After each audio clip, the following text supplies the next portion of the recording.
Hindu paper తెమ్మన్నాడు, నన్ను చదవమంటాడేమో. ఇది కూడా సార్ పేపరు. తెచ్చావా? తెచ్చాను సార్. చింపు. నువ్వు సరిగ్గానే విన్నావు. చింపు. సార్ చింపు. అలాగే. ఇంకా చింపు. ఇంకా చింపు. చింపు.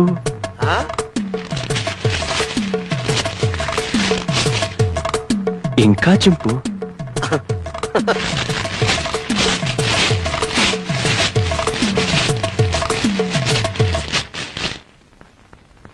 ఇంతింతగా చింపు. సార్ ప్రపంచంలో ఇంతకంటే ఇంకెవడూ చింపలేడు సార్. Very good. ఇవన్నీ అతికించు. సాయంత్రం వచ్చి చదువుకుంటాను. ఇవన్నీ అతికించనా? సాయంత్రం వచ్చి స్నానం చేసి లుంగీ కట్టుకొని చదువుకుంటావా? ఎంత జ్ఞానంరా నీకు.